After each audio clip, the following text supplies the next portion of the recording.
congresistas que deseen formular algún informe pueden solicitarlo a través de la plataforma.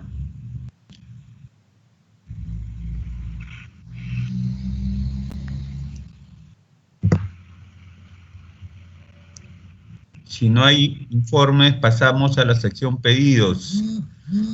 Los congresistas que tuvieran que efectuar algún pedido pueden solicitarlo a través de la plataforma.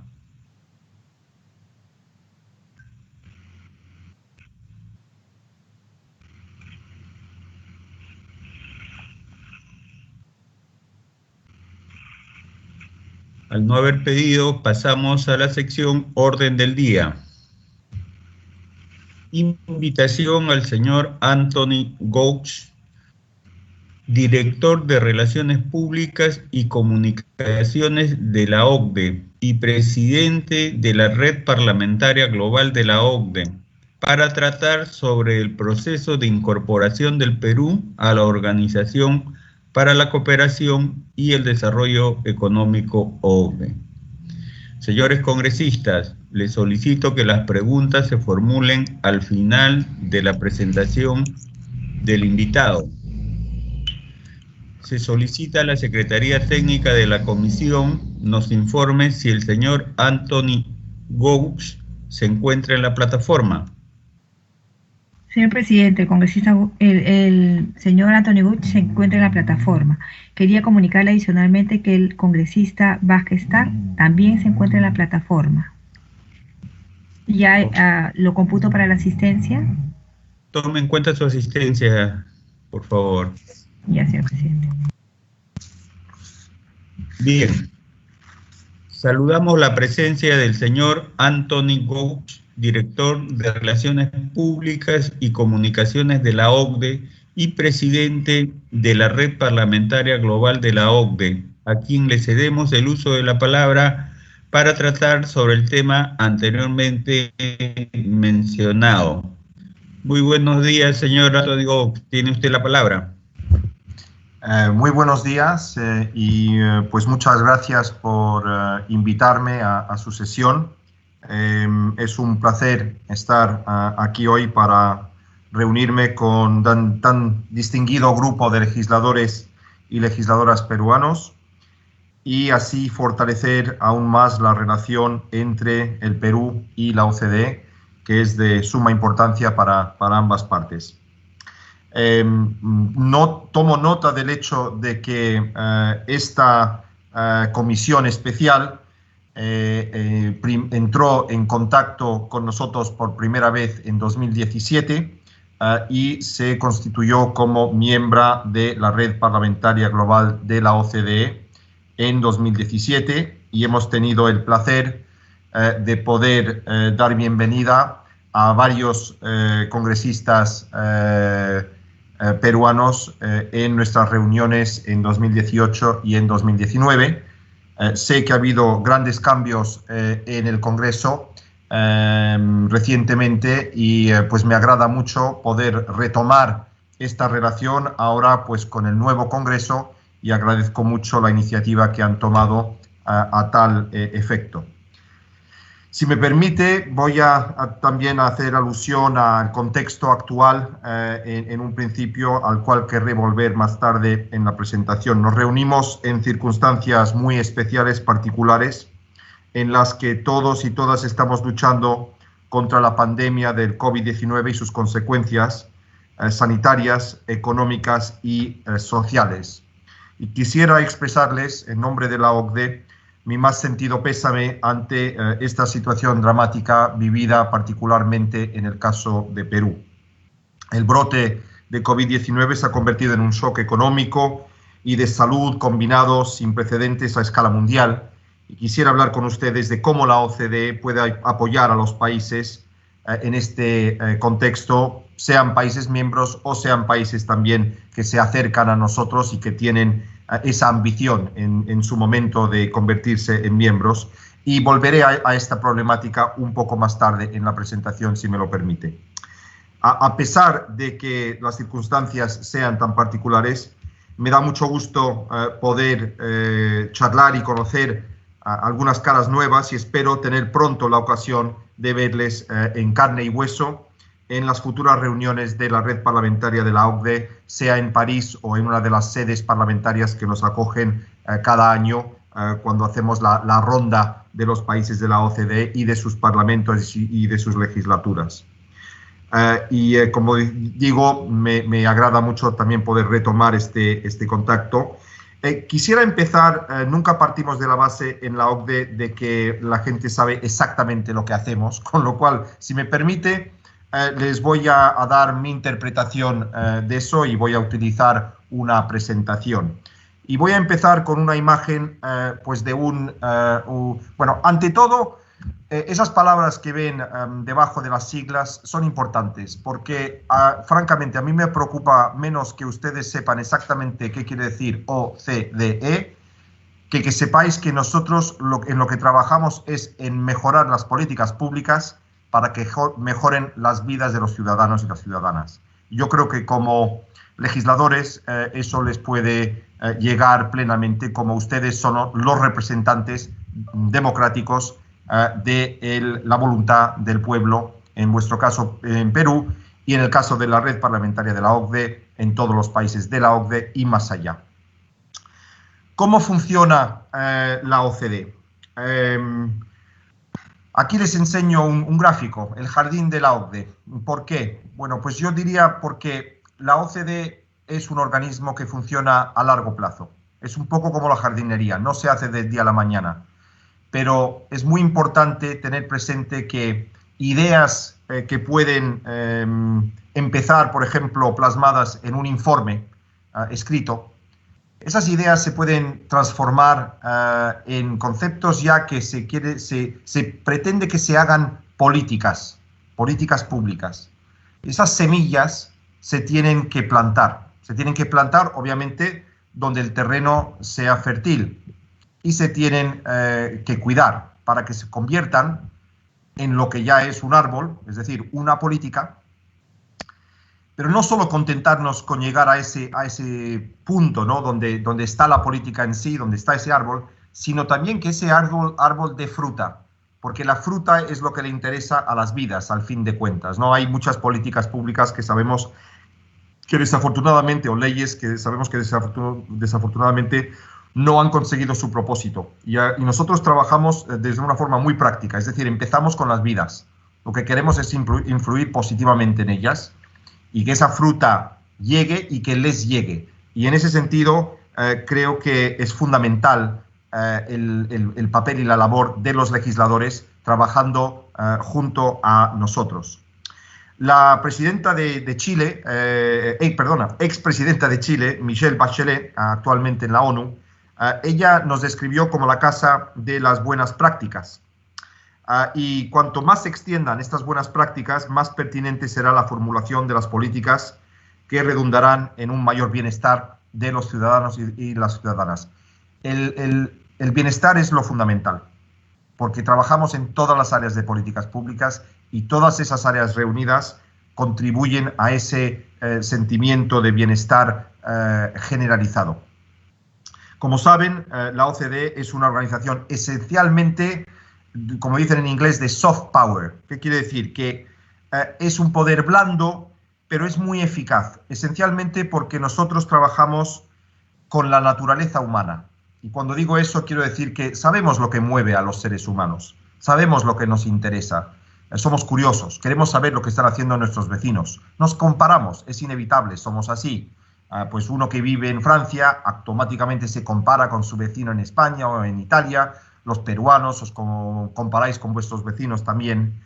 Nos interesa saber cómo nos posicionamos respecto a otros y nosotros utilizamos todas estas partes de lo que es ser humano pues para intentar mejorarnos, intentar con estas comparaciones pues llegar a niveles más altos. Y si eso pasa por decir, bueno, es que veo que a mi vecino le va mejor, pues yo voy a redoblar mis esfuerzos, pues bendito sea. Lo que consiga el propósito nuestro, que es tener esas buenas políticas, es lo que nos interesa más que nada. Bien, es verdad que también tenemos algunas áreas donde sí tenemos un poder un poquito más fuerte. Os citaría, por ejemplo, la Convención contra el soborno, el cohecho. Esta es una disposición de la OCDE que se tiene que transponer en la legislación nacional de un país miembro de la OCDE, y esto tiene consecuencias incluidas criminales, ¿no?, para los que desafortunadamente tengan actitudes que van en contra de dicha convención. Buscamos unos propósitos que son complejos, no es fácil llegar a ellos, que un mundo pues sea más resiliente, más equitativo, más sostenible, pues son los propósitos que nos ponemos. De alguna forma nunca pensamos que llegaremos a nuestro fin. Si llegásemos a nuestro fin dejaríamos de existir.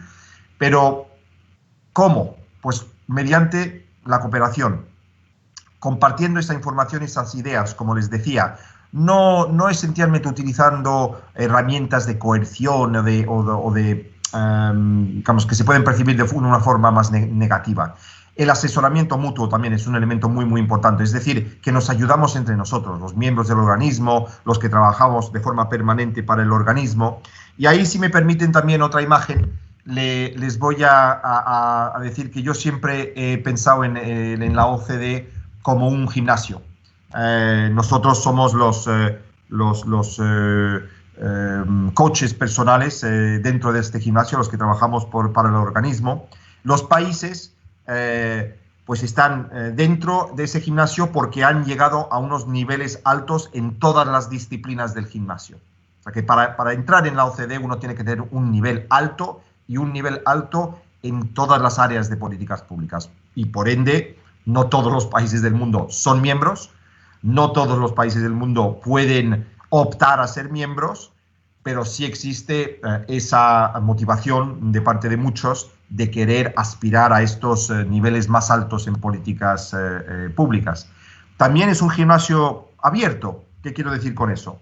Que uno puede formar parte de algunas de las actividades del gimnasio sin ser miembro pleno de ese gimnasio. Y yo quisiera que ustedes tengan presente estas imágenes, tanto de jardín progresivo, del trabajo que hacemos, los frutos a los que llegamos, con esa imagen de un gimnasio, porque mucho tiene que ver con la automejora. Cuando uno va a un gimnasio es para mejorarse a sí mismo, para tener mejor salud. Y ese es el propósito de la OCDE. Los que trabajan con nosotros, que se mejoren, que les vaya mejor, nos va a mejor a todos, si es este el caso. Y la verdad es que nosotros trabajamos en todas las áreas de políticas públicas. Esto a veces cuesta imaginar que uno bajo el mismo techo pueda tratar temas tan variados como es la economía o la educación, el medio ambiente, la gobernanza. He hablado de la corrupción. Los estándares de los tractores agrícolas a nivel mundial los rige la OCDE, y los estándares de tributación a nivel mundial los rige la OCDE. O sea que tenemos un ámbito de acción muy, muy extenso en todas las áreas de políticas públicas. Y les quisiera ahora focalizar mi presentación en el papel de los parlamentos y en la existencia de esta red. La OCDE da a su relación con las legislaturas y los parlamentos una importancia muy especial, porque desempeñan un papel esencial para catalizar las opiniones de los votantes y convertirlas en legislación. Por eso, a través de la red parlamentaria de la OCDE, la organización pone a disposición de los legisladores datos comparativos sobre el desempeño de los países, análisis basados en evidencias y recomendaciones independientes en políticas públicas. Pero a su vez, a través de la red parlamentaria, la OCDE puede escuchar a los legisladores, pues la experiencia directa y los vínculos de que disponen dichos parlamentarios en asuntos que afectan directamente a sus votantes, a la ciudadanía, enriquece a su vez la labor de monitorización que lleva a cabo la OCDE sobre las tendencias que se observan en los distintos países con los que trabajamos, resultando en recomendaciones más eficaces y pertinentes. Es decir, no partamos de la base que somos siempre los que lo sabemos todo. sino que tenemos que estar siempre a la escucha de la ciudadanía para captar bien cómo ellos perciben sus vidas y qué es lo que buscan en términos de mejora. Y yo creo que nunca mejor dicho que en este momento de esta crisis de COVID que está transformando las vidas humanas de una forma desafortunadamente trágica, pero esperemos que ese dicho que no hay mal que por bien no venga, pues nuestra labor es también asegurarnos que ese bien venga. Se trata, en definitiva, en el caso de la red, de una plataforma mundial de aprendizaje legislativo y un espacio para la diplomacia parlamentaria. Pero es fundamental, y yo diría que ya con experiencia de más de 10 años presidiendo esta red, que es única, y tenemos miembros del mundo entero, más allá de la membresía de la OCDE. Y les hablaré un poquitito más, porque el papel, sobre todo para los países y los legisladores de esos países que tienen la ambición de acercarse a la OCDE, es fundamental. El papel de esta red y su papel al interior de esa red para conseguir ese propósito de acercamiento. No se crean que estos son procesos que solamente los llevan los gobiernos o tecnócratas. No, estos son procesos complejos y sobre todo procesos de país, que quiere decir que tenemos que tener el compromiso de todas las fuerzas políticas. No es suficiente tener el apoyo de un gobierno que se le pone entre ceja y ceja, pues sería bonito ser miembros de la OCDE. No funciona así. Esto es algo de largo plazo, es algo de país, compromiso de país, de Estado. Los miembros del organismo, pues como sabrán, estamos a punto de llegar a nuestro 60 aniversario. Tenemos miembros ya con muchos años de duración, algunos muy recientes, pero nadie en ningún momento tampoco se ha planteado salirse del organismo. Somos populares, hay muchos que quieren entrar.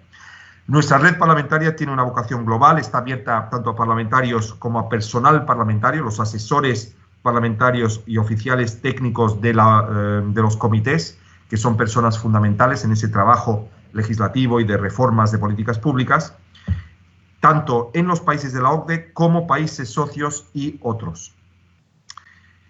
Dejan que les hable un poco también del enfoque temático de la red. Nosotros tenemos agendas que cubren todas las áreas de políticas públicas y tendemos a poner pues, los elementos que son así más fundamentales en las agendas de nuestras reuniones que se hacen 2 o 3 veces al año. Y ahí cubrimos áreas que yo creo que son probadas de interés común, pero también hemos visto el interés en indagar en ciertos temas específicos. Y yo les quería hablar un poquito de algunos de estos ejemplos porque les ayudará a ver la utilidad y el papel importante que juega esta red parlamentaria en el trabajo de la OCDE y en los resultados que salen a nivel multilateral, a nivel mundial. La filosofía de la red es aunar a legisladores en torno a temas concretos. Y a petición de nuestra red de los miembros, hemos creado hasta la fecha 3 grupos temáticos, empezando por el grupo parlamentario centrado específicamente en temas fiscales. Y les hablaré más tarde de este proyecto, los temas tributarios y fiscales ligados al G20. El segundo de estos grupos está centrado en temas de integridad y transparencia, incluyendo la financiación de los partidos y campañas políticas, el cabildeo o las puertas giratorias. Y todavía recuerdo una reunión en Chile en 2010, de las primeras constitutivas que tuvimos, donde se pidió por parte de la red que tuviéramos un enfoque temático en este área, que son las buenas prácticas de los legisladores en sí. Y por último, creamos recientemente el grupo parlamentario sobre la inteligencia artificial. Esto fue en octubre del año pasado, y también al que me referiré un poquito más adelante. Paso a las actividades de la red. Nos reunimos 3 veces al año, 2 veces en París, en febrero y en octubre suele ser, y en un país miembro de la OCDE, lo que nos permite acercarnos a los parlamentarios de los países en concreto y tener los pies sobre la tierra en ejemplos concretos. Y también de cara al conocimiento de legisladores mismos, funge un papel fundamental en el conocimiento entre legisladores de sus propias redes. Aquí tienen la foto de la red parlamentaria que se reunió en Chile en marzo de 2012 y no les escapará que en esas fechas fue poco tiempo después de que Chile se convirtiera en miembro del organismo, y volveré sobre esa problemática también y esos ejemplos.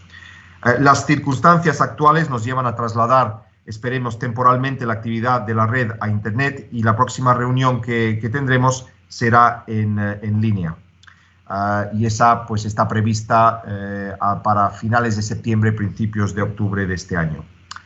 Hemos celebrado estas reuniones itinerantes desde 2012, como dije, las que van más allá de París, y América Latina fue pionera. Estuvimos en México en 2014 y en 2017 Chile propuso lanzar una antena de la red parlamentaria de la OCDE para América Latina y hospedarla en el Parlamento, en la Cámara de Diputados chilena. Y esto ha aumentado la presencia latinoamericana. Contamos con participación activa de parlamentarios de Argentina, de Bolivia, de Brasil, Costa Rica, Colombia, Ecuador, El Salvador, México, Paraguay y Perú. Y también participamos activamente en la reunión original del P20, que tuvo lugar en Buenos Aires en 2018 bajo la presidencia del G20 de Argentina. Hemos desarrollado también alianzas con asambleas parlamentarias, como es el Parlamento Europeo, las asambleas parlamentarias de la OTAN y del Consejo de Europa, y con otras organizaciones relacionadas, como por ejemplo Mujeres en Parlamentos, que reúne a mujeres legisladoras de todo el mundo, y también tenemos contactos incipientes con Parlatino y Parlaméricas. Esperamos trabajar también activamente con otras asambleas y organizaciones parlamentarias de la región. Nuestro objetivo siempre ha sido construir un espacio para fomentar diálogo e intercambio de políticas públicas, y aquí tienen algunos de los ejemplos de estamentos de reacciones de parlamentarios de Grecia, por ejemplo, exministro de Asuntos Exteriores, parlamentario de Italia, Alessandro Fusacchia, muy prominente en la inteligencia artificial, el legislador Lord Clement Jones del Reino Unido, y el congresista Leonardo Soto de Chile, que dan aquí algunos de sus testimonios sobre nuestro trabajo. No se trata de discusiones generales que se quedan en el plano teórico, sino que se lleva al nivel real, al aspecto práctico de las políticas de los países y su implementación. Intentamos ser lo más útiles posibles. Aquí tienen algunos mensajes, como yo decía, y quiero mostrarles también algunas de sus compañeros de la región. En México, por ejemplo, contamos con una participación tan distinguida como la de Laura Rojas, que es actualmente la presidenta de la Cámara de Diputados, Beatriz Paredes, la senadora, que fue presidenta en su día de la Cámara, Mario Delgado, diputado, miembro de la red desde hace muchísimos años, ahora una persona muy cercana al presidente de México actual, y las diputadas González y Hernández, que aquí las ven en una de nuestras reuniones. También tenemos representación de países como Costa Rica. Aquí tienen a Jonathan Prendas, presidente del grupo de seguimiento para la adhesión de Costa Rica a la OCDE. Ellos han venido numerosos a nuestras reuniones y, como sabrán, Costa Rica hace muy poco ha celebrado el final del proceso técnico para adherir a la OCDE. Les falta un pequeño proceso protocolario, pero de facto ya están dentro del organismo. Y también les daría el ejemplo de Brasil, donde tuvimos al presidente de la Cámara de Diputados, que nos acompañó en nuestra reunión reciente, y como saben, Brasil, como Perú, tiene un interés grande en hacerse miembro de la OCDE. Llevan trabajando con nosotros muchos años ya, y el hecho de tener pesos pesados como este presidente en la red demuestra que ahora las cosas pues van muy en serio en Brasil, y tenemos representación de los diferentes partidos políticos que están comprometidos con esta relación. Dejen ahora que pase a estos temas clave, antes de ello citarles una herramienta fundamental del trabajo nuestro, que les decía que ahora mismo vamos a pasar a reuniones en línea, virtuales como esta, pues ya de antemano mucha de la información sobre la red se ha ido transmitiendo de forma electrónica. Y aquí les doy la dirección de internet de la red parlamentaria y como verán es la dirección en español, con lo cual cuando ustedes accedan a esta red verán toda la información que tenemos sobre la red, substantiva, las reuniones, los miembros, información y elementos particulares para América Latina que están a su disposición mediante este sitio web y les recomiendo que lo consulten en cuanto puedan. Dejen ahora que pase como decía yo, a estos temas clave y quisiera en primer lugar hablar de un tema que ha surgido pues, muy recientemente y donde hemos respondido de una forma muy ágil desde el mes de marzo de una forma ya muy intensa y mi equipo ha liderado este ejercicio que ha consistido primero de todo en crear un espacio en línea virtual donde todos pueden encontrar los elementos que puede contribuir la OCDE a afrontar esta crisis de COVID. Hemos pasado un poquito rápido. Aquí, de nuevo, les invito a que consulten este sitio web, ya el específico que hemos creado sobre el coronavirus, y de nuevo, ustedes lo tienen a disposición en español. Les digo esto ¿por qué? Porque el español no es una lengua oficial de la OCDE. La OCDE tiene dos lenguas oficiales, el inglés y el francés. Pero nosotros hacemos un esfuerzo grande e importante porque tenemos ya una membresía hispanófona muy importante en el organismo, como son países como México, como Chile, como España, Portugal y el propio Estados Unidos, como Costa Rica, como Colombia, y también tenemos muchos países, como es el caso de Perú y Argentina, que tienen un interés creciente en el organismo y que quisieran acercarse. Y esto es para acercarnos también a vosotros y que tengáis estos materiales en vuestro propio idioma. Lo que hemos querido hacer, como decía, es poner en un lugar, y un lugar muy fácil de acceso, todos los elementos que estamos produciendo nosotros para contribuir a que los países de la OCDE y más allá afronten esta crisis en toda una serie de temáticas. Por ejemplo, el turismo, un sector que era muy desconocido por parte de muchos, por ejemplo, en el caso europeo. Como saben, estamos terminando la época de vacaciones de verano, pues esta crisis ha revelado la importancia primordial del turismo como un sector fundamental para la actividad económica de muchísimos países dentro de la OCDE. El caso de España, por ejemplo, el PIB de España depende en un 15% del turismo y de las actividades conexas. Y obviamente estamos ante todo tratando una crisis que es y sigue siendo una crisis de salud. Y aquí hemos podido también aportar muchos elementos en lo que son las políticas públicas en materia de salud, los conocimientos que tenemos. No es la OCDE la que va a encontrar la vacuna, pero la OCDE sí puede aportar mucho en lo que se refiere a buenas políticas públicas de sistemas de salud, cómo se aprende de pandemias de este tipo, qué es el tipo de elementos que se tienen que transformar, por ejemplo, para poder transformar la capacidad de camas en hospitales. Y yo sé que en el caso de Perú han hecho unos esfuerzos muy importantes para incrementar la cantidad de camas de UCI que tenían, creo que estaban en unas 100 al principio de esta crisis y ahora están en unas 1.400. La situación es extremadamente difícil en vuestro país y reitero el apoyo de la OCDE para hacer frente a ella. La OCDE quiso desempeñar su papel en la lucha contra esta crisis, contribuyendo a una recuperación también, porque ahora mismo estamos manejando la crisis, pero también pensando desde ya en qué tipo de mundo queremos después. Y aunque cueste a veces cuando uno está en medio de una crisis así, también es importante que parte de lo que hagamos es imaginar ese mundo mejor, y no solo imaginarlo, sino empezar a tomar esos pasos, incluso cuando uno está intentando recuperarse, cómo se recupera uno.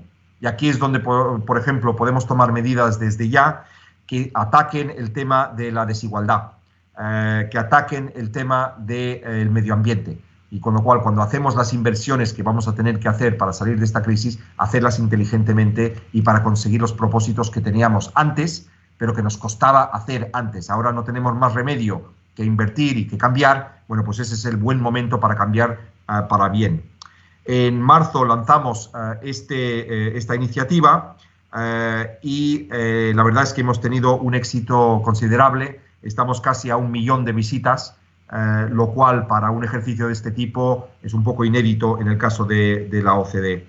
Tenemos datos, análisis, recomendaciones sobre temas que nos permiten abordar la crisis sanitaria, económica y social, facilitar la coordinación de políticas y contribuir a la acción mundial necesaria para hacer frente a esto. Porque una cosa es lo que uno hace individualmente, pero también somos conscientes de que la coordinación en este tipo de situaciones es fundamental. Lo sabemos, por ejemplo, si va a haber una vacuna, esa vacuna va a tener que ser un trabajo de lo mejor que hay a nivel mundial en temas médicos, de una cooperación extraordinaria, y eso también, bueno, pues siendo la OCDE un organismo de cooperación internacional, nos da un papel importante. A nivel regional, la OCDE monitorea las medidas puestas en marcha por los países, incluyendo los de América Latina, para hacer frente a esta crisis y las implicaciones socioeconómicas de la crisis. Esta información también está disponible gracias a nuestra herramienta que se llama el Country Policy Tracker, y así también podéis ver no solamente vuestras medidas, sino las medidas que se están tomando en diferentes partes del mundo, que permite contrastar, que permite comparar y que también permite, pues, aprender de los otros. Y quisiera también destacar la participación de Perú en la cumbre virtual sobre inclusión social del programa para América Latina, que tuvo lugar en la semana del 13 de julio, donde participó el ministro de Relaciones Exteriores y el secretario ejecutivo del Acuerdo Nacional de Perú. Finalmente, el plan de acción de Perú, OCDE Perú, ofrece una plataforma oportuna para apoyar la recuperación de sectores específicos que han sido tocados por la crisis, como es el turismo, la educación, la política tributaria, mujeres, pymes y comercio. Espero que durante esta crisis la cooperación entre Perú y la OCDE pueda llegar a ser aún más fuerte, y como legisladores les reitero, ustedes desempeñan y deben desempeñar un papel esencial. Voy a pasar ahora al segundo tema clave que les quería dar como ilustración, que es la inteligencia artificial. Este es un tema relativamente nuevo y precisamente por ello hemos querido entrar en este espacio con los legisladores muy pronto. La inteligencia artificial está transformando cada aspecto de nuestras vidas. Influye en la forma en la que trabajamos, en la que jugamos, promete ayudar a resolver muchos desafíos globales. A lo mejor no va a poder resolver tanto como quisiéramos, pero bueno, ahí está el potencial en áreas como el cambio climático y el acceso a la atención médica de calidad. Sin embargo, la inteligencia artificial también trae consigo verdaderos desafíos, tanto para los gobiernos como para los legisladores y los ciudadanos. A medida que va permeando las economías y las sociedades, el reto para los responsables de la formulación de políticas es determinar qué tipo de marcos políticos e institucionales deben guiar el diseño y el uso de dicha inteligencia, y cómo podemos asegurarnos de que beneficie a la sociedad en su conjunto. Volvemos a la problemática de las desigualdades. Que esta inteligencia no abra las brechas, sino que las cierre. La OCDE presta apoyo a los países midiendo y analizando los efectos económicos y sociales de las tecnologías y aplicaciones de la inteligencia artificial, colaborando con todos los interesados para determinar mejores prácticas en la materia de políticas públicas. El punto de partida para la red sobre este tema fue la creación del grupo de expertos en inteligencia artificial que se creó en la OCDE en 2018, el cual reunió a los encargados de la formulación de políticas y los responsables de las empresas, de círculos académicos, de sindicatos, de ONGs, con la tarea específica de elaborar conjuntamente los principios de la OCDE en materia de inteligencia artificial. Y como les mencionaba antes, las recomendaciones de la OCDE no son jurídicamente vinculantes en muchos casos, pero son muy influyentes. En muchos de los casos hay muchos que adhieren y luego empieza a preguntarse, bueno, ¿y ustedes forman parte de los principios de la OCDE? Y el que responda que no, se puede encontrar en una situación incómoda, ¿no? Es decir, bueno, ¿y por qué no? O sea, que está esa presión de los pares, ¿no? De la que hablaba antes, del soft power. Han establecido la norma internacional en una amplia gama de ámbitos y han ayudado a los gobiernos a diseñar la legislación nacional. Les voy a dar un ejemplo, que son las directrices de la OCDE sobre la privacidad, que fueron adoptadas por primera vez en 1980, antes incluso de que existiera el Internet, que establecen que debe haber límites a la recopilación de datos personales y son la base de muchas leyes y marcos de privacidad, sea en Estados Unidos, en Europa, en Asia y en la propia América Latina. Un reto fundamental para el grupo de expertos de inteligencia artificial fue garantizar un enfoque humano en este ámbito, que a menudo es muy técnico. Queríamos asegurarnos de poner esta tecnología al servicio de las personas y de su bienestar. La presentación y la adopción de los principios de inteligencia artificial fueron los siguientes pasos. El reto ahora es pasar de los principios a la acción concreta y a las alianzas. Alrededor de 60 países han publicado estrategias o iniciativas nacionales de inteligencia artificial. Así pues, si bien ahora tenemos un conjunto de principios comunes, el reto es asegurar que, al aplicarlos, mantengamos el beneficio de enfoques coherentes y compatibles y evitemos la fragmentación, porque de nada sirve tener principios sobre los cuales estamos todos de acuerdo para encontrar que en el momento de la verdad pues cada uno va por su lado cuando se trata de legislar o cuando se trata de establecer reglas de comportamiento. Aunque los principios para la inteligencia artificial de la OCDE en sí no son vinculantes, los gobiernos que se adhieren a ellos se comprometen a aplicarlos en sus marcos nacionales. Así pues, la implementación tiende a ocurrir a nivel nacional. En este respecto, la participación de los legisladores es fundamental y hemos respondido al creciente interés de las legislaturas con la creación de un nuevo grupo parlamentario mundial sobre la inteligencia artificial, el primero y el único hasta la fecha. Este grupo celebró su primera reunión en febrero y seguirá sirviendo de centro de aprendizaje legislativo para compartir, debatir y promover las mejores prácticas sobre la legislación relativa a la inteligencia artificial para los legisladores y los funcionarios parlamentarios de los países OCDE y otros países. A través de este proceso hemos escuchado muchas cosas sobre las esperanzas y las preocupaciones en torno a esta inteligencia en todo el mundo. El apetito de los legisladores por trabajar con nosotros en esta cuestión es evidente y esperamos con interés seguir colaborando con ustedes. Y ahora les voy a enseñar esos famosos principios que hemos establecido. En primer lugar, beneficiar a las personas y al planeta. Diseñarse de manera que respete el Estado de Derecho, los derechos humanos, los valores democráticos y la diversidad, y incluir salvaguardias adecuadas. Que haya transparencia y divulgación responsable en torno a los sistemas de inteligencia artificial. Que funcionen de manera sólida, segura y protegida, y que los organismos y personas que desarrollen, desplieguen o operen estos sistemas sean responsables de su correcto funcionamiento.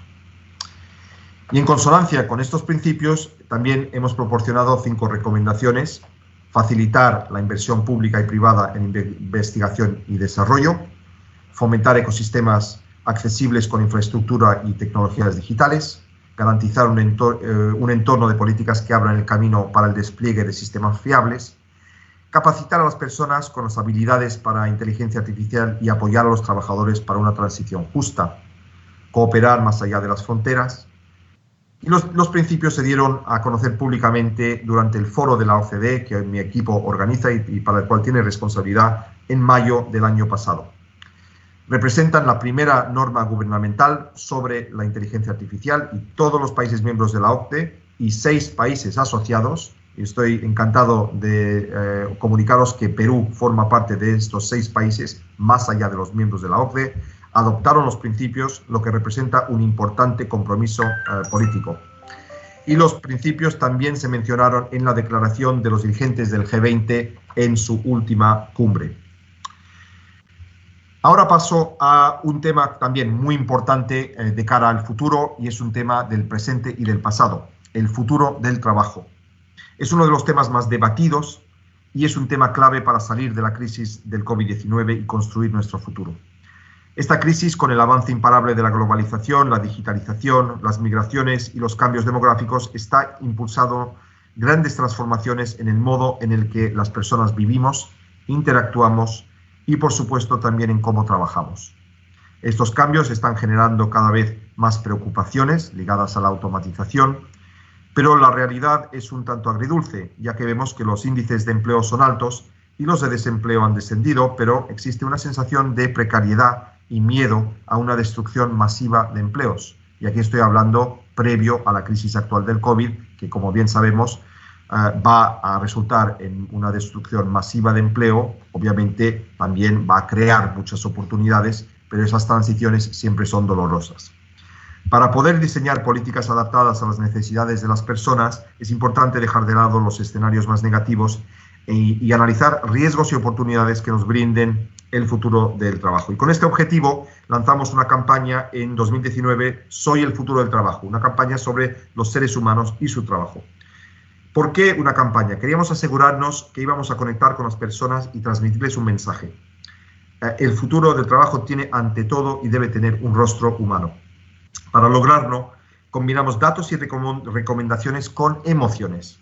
Y emociones en español, en castellano, tiene una connotación positiva que no la tiene tanto a veces entre los anglosajones. Yo lo puedo decir, tengo una mitad anglosajona, tengo una mitad hispana.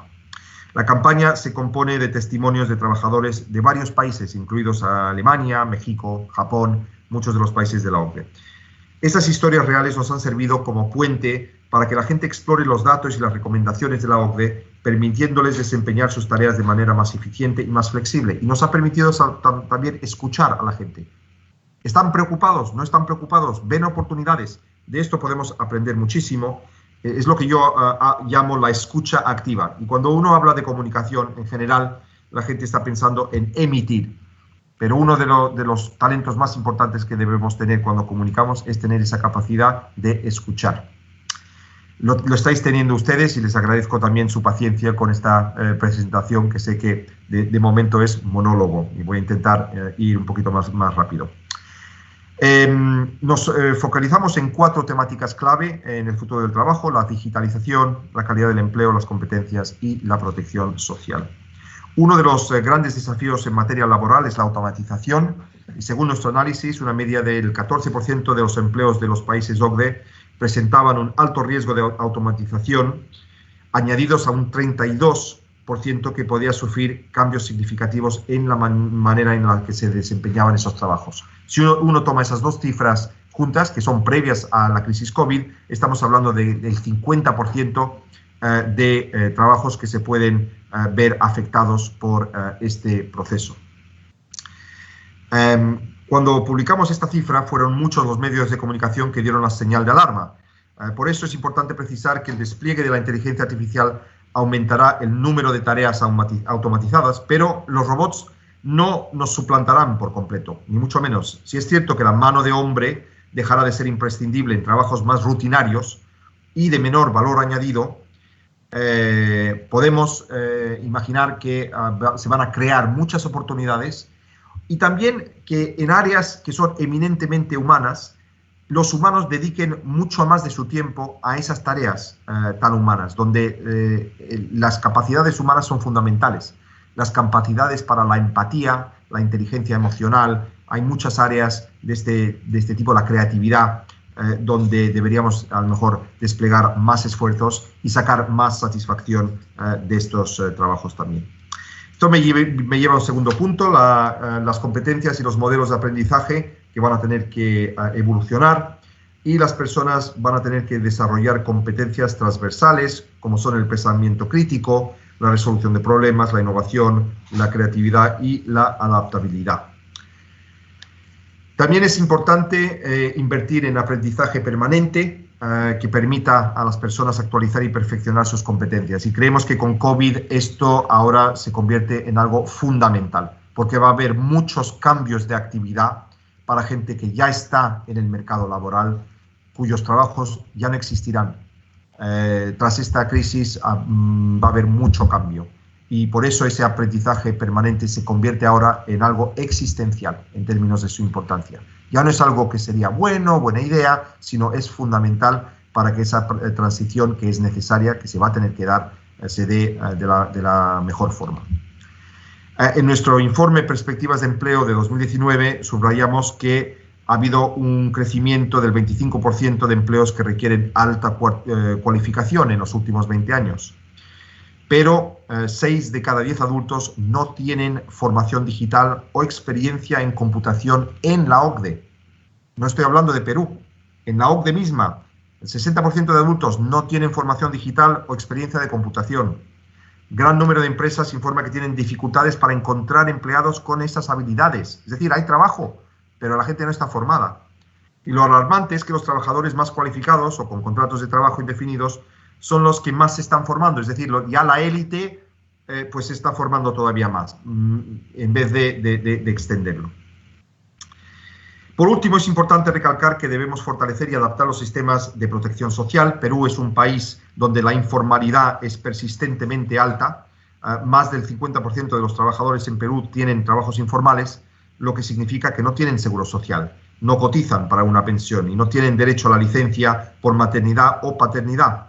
Y esto me puedo imaginar que en el caso de COVID también ha tenido unos efectos muy importantes, porque la informalidad implica que, bueno, aunque supuestamente uno no deba trabajar, pues acaba trabajando. Y ese es un gran problema también en términos de atacar lo que es la crisis de salud, si la gente no se está ateniendo a esas reglas estrictas que se están poniendo en su lugar porque sus trabajos son informales.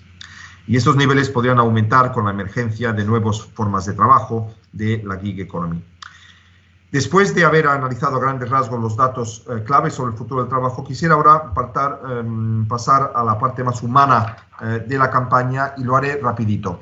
Aquí tenéis algunos testimonios de las personas que se han unido a nosotros en este ejercicio y vienen de países como México, como Chile y como el propio Perú. Ahí ven a Yelitza Zúñiga, que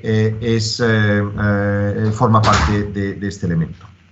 Por último, quisimos dar un paso todavía mayor y nos lanzamos en esta aventura organizando una gira de diferentes países. Es decir, como veis, queremos que la red parlamentaria opere no solo en París, la sede del organismo, sino dentro de la OCDE.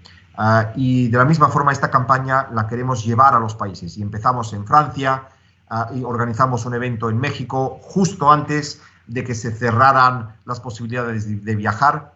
Tuve la gran suerte de que el secretario general me acordara la posibilidad de ir a México. Tengo un equipo en México que no había podido visitar yo desde hacía demasiado tiempo. Hicimos un excelente evento ahí y ahora haremos un elemento que iba a ser en Alemania. Bueno, lo haremos virtualmente con gente en una región en Alemania y pues iremos extendiendo esta operación.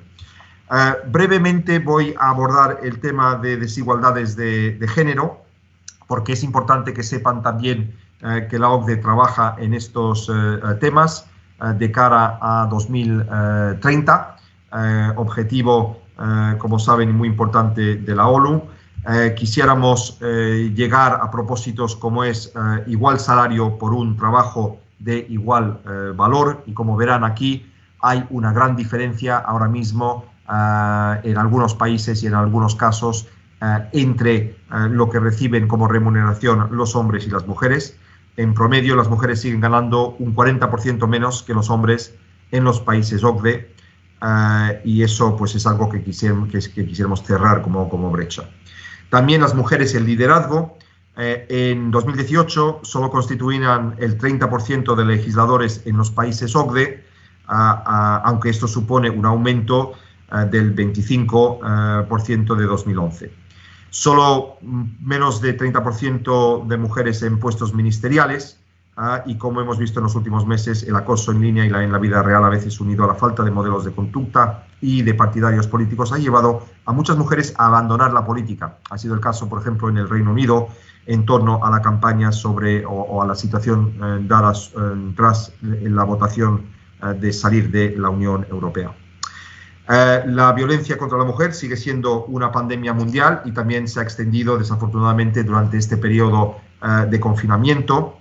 Este es un área donde la OCDE lleva trabajando tiempo, un área que sé que hay miembros de su comisión que les importa mucho. Yo creo que tienen entre sus membresía una exministra de la Mujer, con lo cual son problemáticas que verán, las tratamos.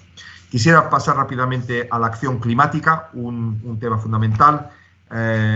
Aquí van a ver una imagen mía con una de las líderes del movimiento internacional de jóvenes para por fin llegar a una situación donde tomemos las medidas más serias posibles para afrontar el cambio climático, con Ángel Gurría aquí en medio, que lo reconocerán. Y hemos trabajado en muchas áreas prácticas para ayudar en este proceso. Y les puedo hablar, por ejemplo, de cómo tributar en materia energética. Este es un área fundamental, porque así se cambian los comportamientos. Es a través, por ejemplo, de sistemas tributarios. Cuando uno pone una tasa fiscal alta a cierto tipo de consumo energético con respecto a otro. Y ese es en ese tipo de áreas que la OCDE ha podido hacer mucho trabajo importante, también como son los subsidios a los hidrocarbonos, que en algunos casos son altos y no se pueden justificar. Hemos llegado a un punto también ahí donde hemos propuesto una serie de actividades y también instrumentos para atacar esta cuestión del cambio climático. Es una campaña que la hemos denominado 5x5, y ahora les voy a enseñar lo que son, el sitio web en el cual pueden encontrar esta campaña, oe.cde/climate25. Y las áreas de las que estamos hablando, 5 sectores económicos que son responsables del 90% de las emisiones. Es el caso de la agricultura, la producción de electricidad y calefacción, y la industria, que son los mayores. O sea que si nos centramos en esos 5 sectores y en 5 palancas mediante las cuales podemos atacar el problema, y ahí ven esas 5 palancas: invertir, regular, la buena regulación, los impuestos y las subvenciones de las que les hablaba, liderar e informar y educar. Creemos que se pueden hacer y conseguir unos cambios muy, muy importantes, que en este contexto de COVID pues se convierte también en todavía más necesario, porque estamos empezando a ver en qué medida estos cambios climáticos también están impactando sobre la biodiversidad, lo cual incrementa mucho el riesgo de pandemias como la que estamos viviendo actualmente. En términos de tiempo, si me permiten, ahora voy a pasar rápidamente a la fiscalidad, que es un tema muy importante, porque diría que es uno de los mejores ejemplos de el valor concreto de la cooperación internacional de la OCDE, trabajando mano con la mano con el G20. Y esto tuvo su germen en la crisis de 2008, cuando por fin pues los líderes políticos a nivel mundial, en vez de tener sus propias cuentas en paraísos fiscales, en algunos casos reconocieron que era importante ya acabar con este sistema de paraísos fiscales que se llevaba utilizando demasiado tiempo. De hecho, nosotros las reglas para hacer esto ya las habíamos creado, pero bueno, los tiempos políticos no daban para que hubiera un avance. Esto cambió radicalmente con la crisis financiera, porque de pronto los gobiernos se encontraron sin recursos y tenían que encontrar esos recursos, y obviamente estaban perdiendo una cantidad astronómica de recursos porque no se tributaba como Dios manda. Se estaba evitando, y sobre todo gente muy rica y entidades muy ricas que estaban utilizando prácticas que no deberían. Y aquí voy a acelerar un poquito. En 2013 el G20 pidió para fines fiscales el intercambio de información previa solicitud, que esto se produjera de una forma automática. ¿Qué quiere decir? Que en vez de antes esperar a preguntar, una autoridad tributaria preguntara información, ahora, por ejemplo, pues un peruano con una cuenta en Francia, los franceses automáticamente le dan a la agencia tributaria peruana información sobre esa cuenta que se encuentra en Francia. Y bueno, pues les hablaba antes del jardín, ¿no? De la semilla ya la tenemos en el 98, por fin plantamos en 2008, el terreno fértil, desafortunadamente tuvimos que tener una crisis para crear ese terreno fértil, plantamos el árbol y ese árbol ya ha empezado a dar unas frutas muy importantes. A finales de septiembre de 2019 se habían intercambiado información de 50 millones de cuentas bancarias, 50 millones de cuentas bancarias, por un valor total de más de 5 billones de euros. 5 billones de euros. Y se han identificado más de 100.000 millones de euros de ingresos fiscales adicionales. El intercambio automático de información también ha llevado a la disminución entre el 20 y el 25% en los depósitos bancarios en instituciones financieras internacionales durante la última década. Y tras haber tenido cierto éxito con este ejercicio que continúa, se nos pidió que miráramos otro área de actividad tributaria, ya no ilegal, como son los paraísos fiscales, pero que iba un poco en contra del espíritu de las reglas del juego tributarias a nivel mundial, de las cuales éramos responsables. Cuando estas reglas se establecieron en el siglo XX, no existía la economía digital y tampoco existían muchas de las prácticas alrededor de lo que se puede llamar la economía intangible, que tiene un elemento tan importante hoy en la economía. No hablamos tanto de bienes físicos como que intangibles, como puede ser la propiedad intelectual y elementos de este tipo. Y ahí nos planteamos cambiar lo que esencialmente consistía en evitar pagar impuestos a través de unas operaciones ubicando centros de actividad en países con muy bajos niveles de imposición o nulos en diferentes partes del mundo y pretendiendo que toda la actividad de una empresa se daba en esos lugares. Y se nos pidió que ajustáramos mucho más dónde se crean los beneficios por parte de las empresas, es decir, los países donde la gente está comprando cosas, está creando esa riqueza, y la contribución tributaria de dichas empresas a dichos países. Y ahí es donde estamos ahora mismo. Estamos en un trabajo que está, si Dios quiere, llegando a su final, que es la tributación de la economía digital. Leerán mucho de ello, sobre ello en la prensa. No se crean todo lo que lean en esa prensa, sobre todo cuando hay países que dicen que no, que van a salirse del proceso. Bueno, pues estamos en un proceso complejo, difícil, pero yo creo que también esta crisis da un impulso mayor a que se pague lo que se debe.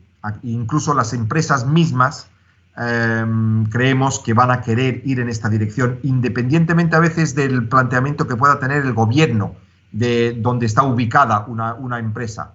Yo hablo, por ejemplo, de las plataformas americanas. Pues yo creo que hay muchas plataformas que nacieron en Estados Unidos que saben perfectamente que su clientela es mundial y no quieren perder a esa clientela por tener esa percepción de que no están pagando lo que deberían contribuir. Pues ahora mismo pues estamos en ese momento álgido, pero en interés de tiempos voy ahora a concluir.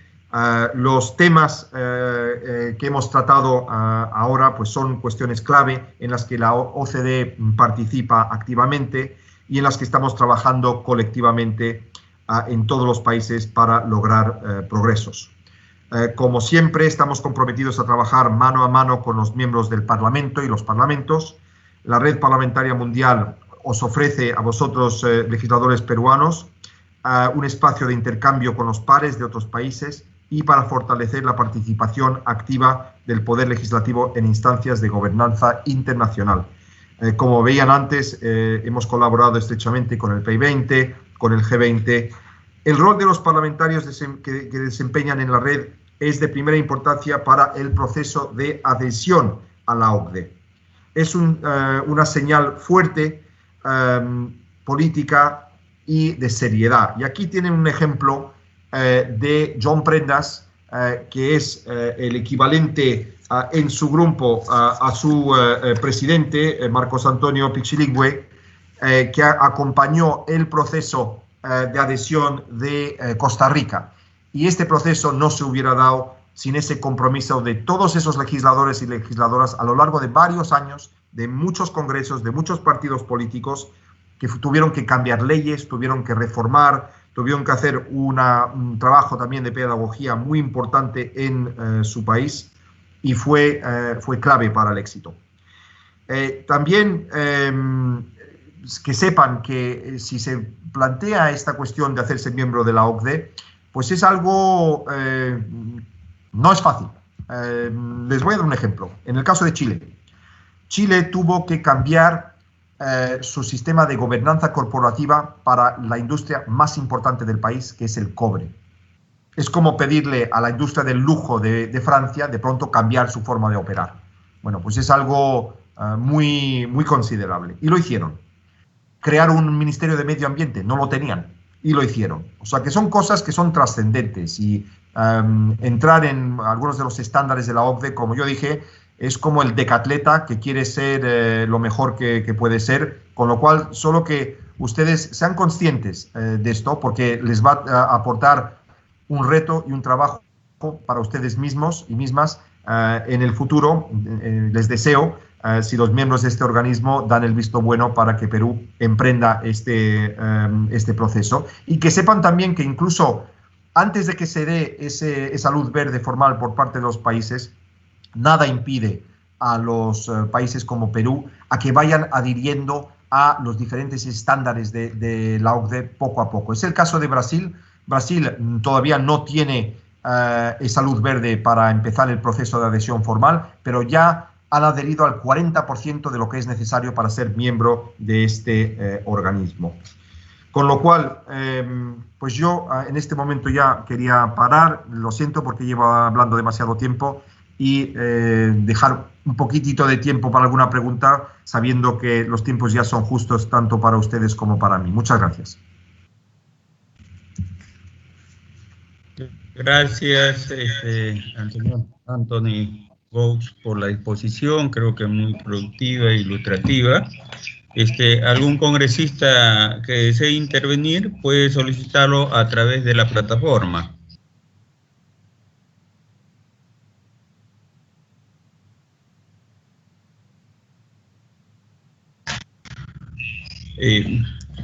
Señor Anthony Gous, yo voy a empezar con algunas preguntas mientras algún colega puede hacerlo a través de la plataforma.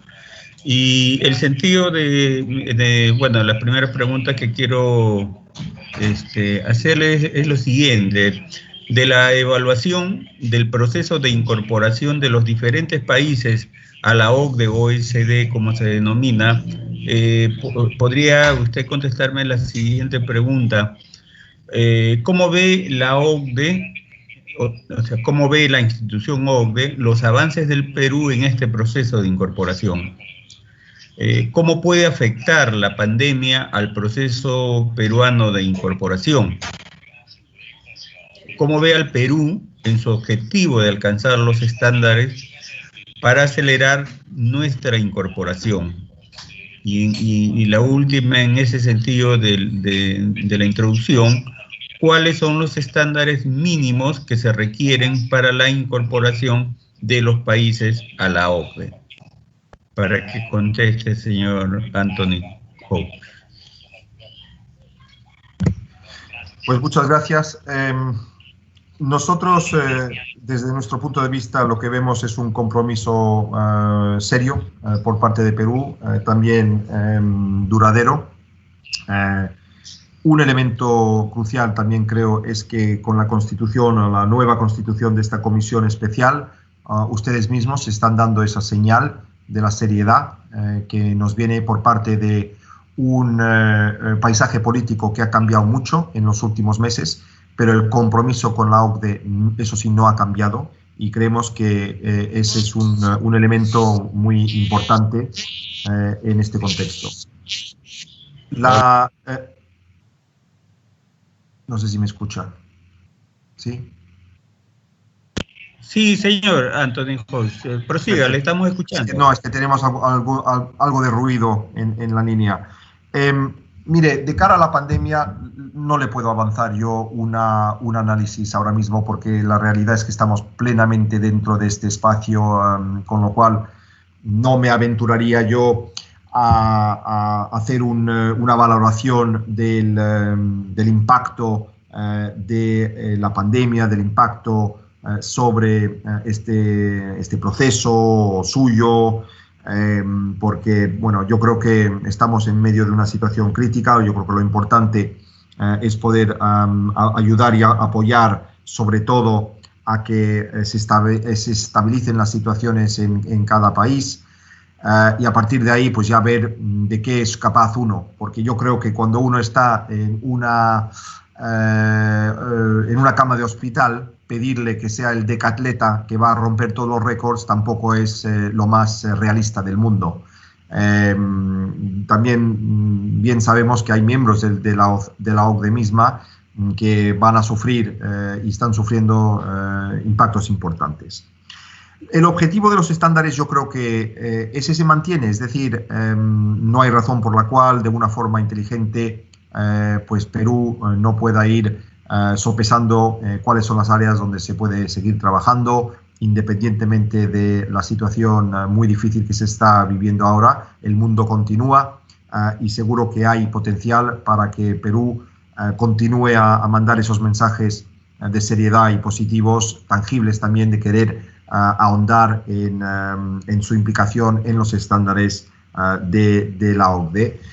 Y en lo que se refiere a estándares mínimos, esa es una valoración, diría yo, que se hace desde un punto de vista técnico, que requiere de nuevo, bueno, pues poder observar la situación de un país en determinado momento, y ahí sí creo que es importante de nuevo que le demos un poquito de tiempo al tiempo para ver la situación conforme vayamos, si Dios quiere, saliendo de esta situación tan difícil que vivimos actualmente, pues para también reajustar un poco lo que pueden ser los objetivos, lo que pueden ser los tiempos.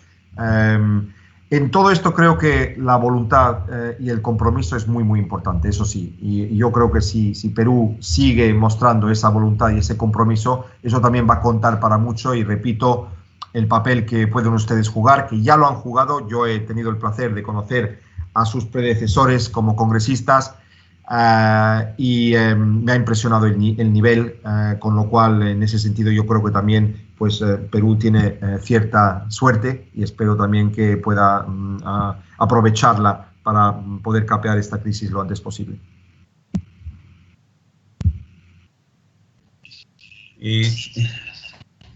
Felicitamos el interesante tratamiento respecto a la inteligencia artificial y su impacto en materia laboral.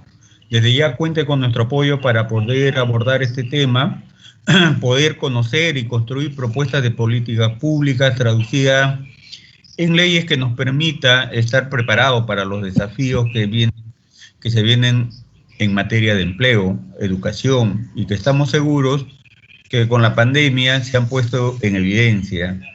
A través del teletrabajo, la educación online de nuestros niños y la necesidad de los adultos de adaptarnos a la tecnología, como hoy lo demuestra esta reunión, desde ya y por favor, de esta comisión está más que interesada en contribuir, conocer y aprender al respecto, señor Anthony Hodge. De igual forma, es de sumo interés el poder desarrollar o perfeccionar las leyes que contienen políticas públicas de carácter tributario digital, que esta pandemia ha acelerado y que es necesario revisar. Agradeceremos, por favor, también nos envíen dicha información y nos tengan presentes en esos espacios de debate, señor Anthony. Quisiéramos saber si vienen desarrollando algún tipo de estudio o espacio de intercambio de experiencias de buenas prácticas respecto de los procesos de formalización económica, en vista que es una realidad que para el caso peruano ante el COVID-19 se ha puesto en especial manifestación. ¿Qué nos podría decir, señor Antonio, al respecto?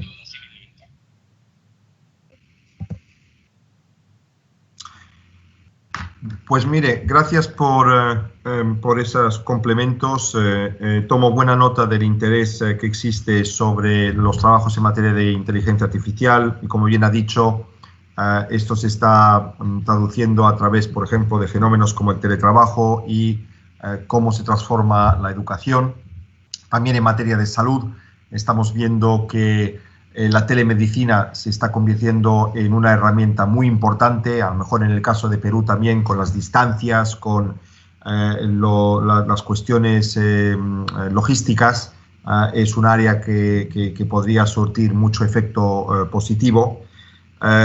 Y también su interés en lo que se refiere a el trabajo tributario digital. Como le digo, ahora mismo estamos en un momento bastante crítico donde pues esperamos en las próximas semanas que haya un acercamiento fuerte por parte de todos los países que están involucrados en este proceso. Son más de 100 a nivel mundial, es complejo, pero bueno, pues este sí que es a lo mejor un test de en qué medida la cooperación internacional es capaz de producir efectos tangibles, ¿no? Porque a veces hablamos mucho de la cooperación internacional, el multilateralismo, y todo eso es muy bonito. Lo que pasa es que yo entiendo que el ciudadano en la calle también le gustaría por momentos decir, bueno, pero ¿en qué se traduce de forma concreta?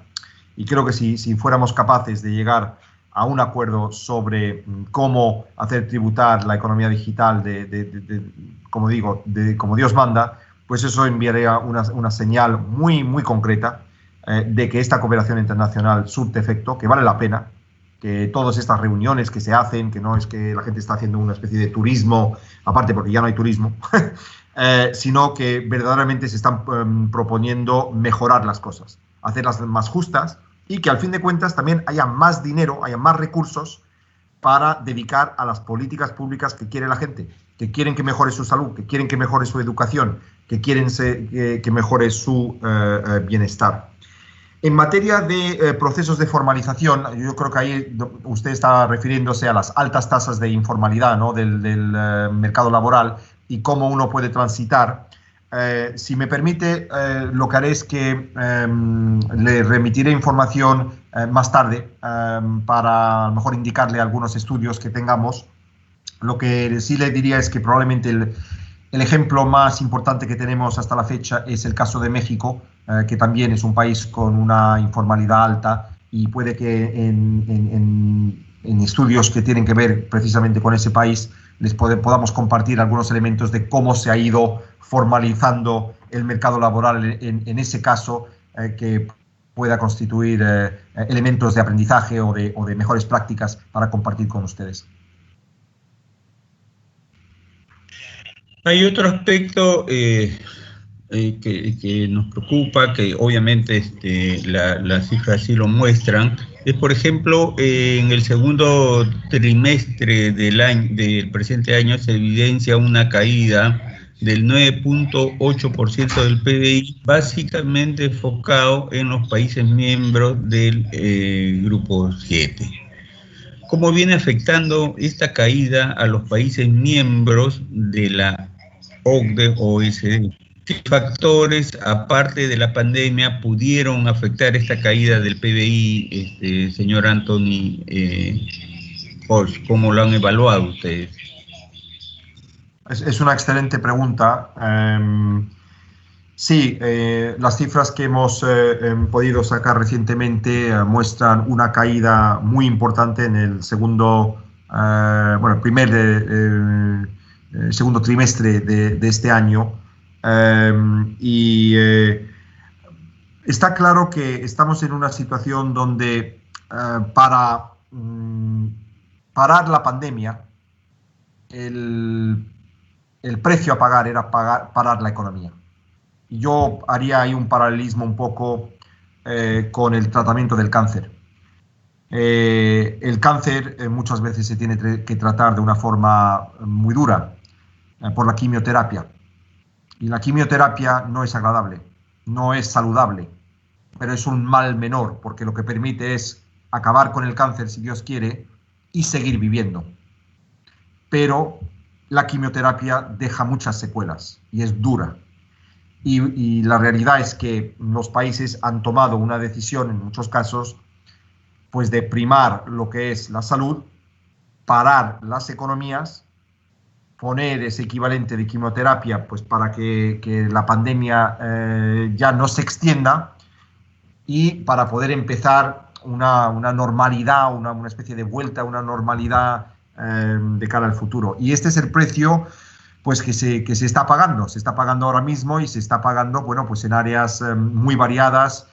Como le decía antes, la gente lo está viendo muy claramente, por ejemplo, en el turismo y todas las áreas afines al turismo, como puede ser la restauración, la hotelería, aviación. Digamos, se ha desplomado la cantidad de viajeros en aviones. Esto impacta obviamente a las aerolíneas, a los que trabajan en aerolíneas, en aeropuertos, taxistas, restaurantes. En todos estos lugares usted empieza a explorar y examinar esto y ve, bueno, pues que el impacto puede ser brutal y se extiende mucho. Puede que en el mismo caso de Perú, yo he tenido el privilegio de viajar como turista a su país y sé que tienen maravillas ahí y seguro que también pues han estado sufriendo, ¿no?, de este fenómeno. El propósito ahora, claro, es reactivar esa economía en la medida de lo posible, pero como saben también en muchos países de la OCDE se ha gastado y se está gastando mucho dinero en mantener de alguna forma el cuerpo en vida. ¿Qué quiero decir? Hay empleos ahora mismo que se están manteniendo de forma artificial. Se sigue pagando a los empleados, los empleados no están trabajando porque no se les permite trabajar. Porque se cree, y esto es con las experiencias previas de la OCDE, sobre todo en el caso de la crisis de 2008, que mantener a una plantilla en su lugar es mucho más eficaz que echar a todos y luego tener que empezar de cero de nuevo con gente que no está formada, que no está comprometida, que no sabe, y toda esa gente, ese patrimonio de capital humano que es tan importante en nuestra economía, se ha perdido. Bueno, pues estamos en esto, en muchos casos se está gastando mucho dinero en mantener vivas cosas. Lo que está claro es que en el momento en que esos apoyos a la asistencia o a la resistencia no van a poder mantenerse sine die hasta siempre y va a haber la necesidad de salir de ciertas actividades y entrar en otras. Ese va a ser un momento duro, va a ser un momento difícil y eso es lo que se empieza a preparar de alguna forma ahora, porque de la misma forma que nadie quiere trabajar en una empresa zombie, pues tampoco es plan trabajar tener un empleo zombie. Se buscan empleos que tengan porvenir, empleos que creen bienestar y que creen riqueza. Y ese va a ser un reto muy importante que nos vamos a plantear, porque se ha hecho la apuesta de mantener en la medida de lo posible la economía a flote. También estamos hablando de países que se lo pueden permitir, que tienen los medios económicos para hacerlo, pero también se ve como una inversión.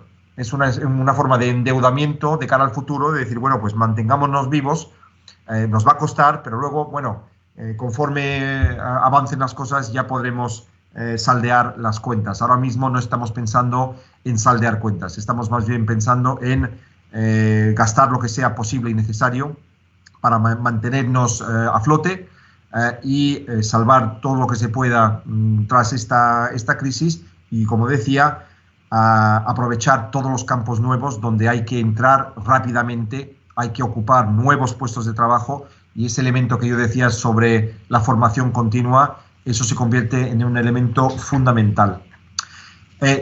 Presidente Bichilingüe, si me permite, yo ahora mismo tengo un problema de tiempos bastante fuerte, con lo cual, si me permite, tendría que llegar a un punto ya de final de mi intervención.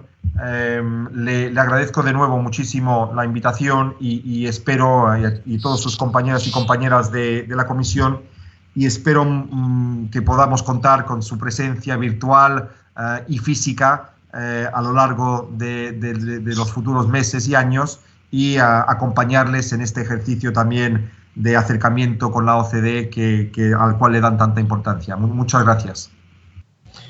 Sí, justo en ese sentido, por favor, permítame la última pregunta. La comisión que presido busca apoyar en este proceso de incorporación de nuestro país a la OCDE, para lo cual consideramos de suma importancia mantener un diálogo permanente con nuestros pares de los países miembros a través de la Red Parlamentaria Global de la OCDE. En ese sentido, ¿qué acciones debemos seguir para incorporarnos a la red y cuáles con las actividades programadas para los próximos meses hasta el 2021? Eso sería de suma importancia para nosotros, no sé si nos puede ayudar en ese sentido.